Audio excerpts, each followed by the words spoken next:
এই ব্যাটম্যানের, ঠিক আছে, এই যে ব্যাটম্যানের এতগুলো বেরিয়েছে, যে তোমার কি বলে, অন্য বেন অ্যাফ্লেক আমাদের ব্যাটম্যান করেছে, ক্রিশ্চিয়ান বেল আমাদের ব্যাটম্যান করেছে, এবং অন্যদিকে রবার্ট প্যাটিনসনের ব্যাটম্যানটাও আমরা দেখেছি। তা তোমাদের মধ্যে বেস্ট ব্যাটম্যান কি? দেবুদা তুমি বলো।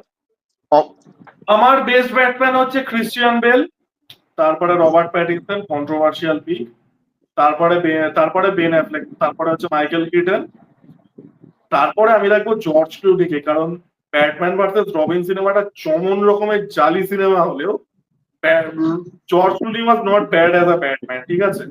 জর্জ ক্লুনি, দাঁড়া প্রথম থেকে করি, গুলিয়ে গেল। প্রথমে ক্রিশ্চিয়ান বেল, তারপরে হ্যাঁ রবার্ট বল। প্যাটিনসন, তারপরে মাইকেল কিটন, তারপরে বেন অ্যাফ্লেক, তারপরে জর্জ ক্লুনি, তার লাস্টে ভ্যাল কিলমার। কারণ Val Kilmer was not suited for the role. পরিষ্কার সিনেমাটা দেখে বোঝা যাচ্ছিল ভ্যাল কিলমার পেচেকের জন্য করছে। পরিষ্কার সিনেমাটাতে ভিজিবল। আমার অবশ্যই ক্রিশ্চিয়ান বেল এবং তারপরে হচ্ছে রবার্ট প্যাটিনসন। থার্ড আমি রাখবো হচ্ছে অবশ্যই মাইকেল কিটনকে। দুটো ছবি ভালো করেছিল। জর্জ ক্লুনি ঠিক আছে, নট ব্যাড, খারাপ নেই, সিনেমাটা জালি ছিল, মানে খুবই খিল্লি সিনেমা ছিল।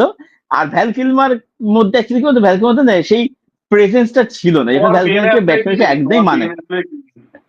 বেন অ্যাফ্লেককে আমার না অতটা ইয়ে লাগে। বেন অ্যাফ্লেক মানে কি বলতো, বেন অ্যাফ্লেক একটা ব্রিলিয়েন্ট একটা, কিন্তু বেন অ্যাফ্লেক ওকে ঠিক সুপারটিক মানে না। মানে বেল যেরকম দারুণ ভাবে প্লে করেছিল বা রবার্ট প্যাটিনসন প্লে করেছিল, বেন অ্যাফ্লেক আমার ঠিক ব্যাটম্যান হিসেবে অতটা ভালো লাগে। বেন অ্যাফ্লেক অনেক বেশি না, মানে কি বলতো, অনেক বেশি স্পিড লাগে দেখতে আর কি, ব্যাটম্যান হিসেবে দেখতে আর কি। আমার এটা পার্সোনাল মতামত আর কি।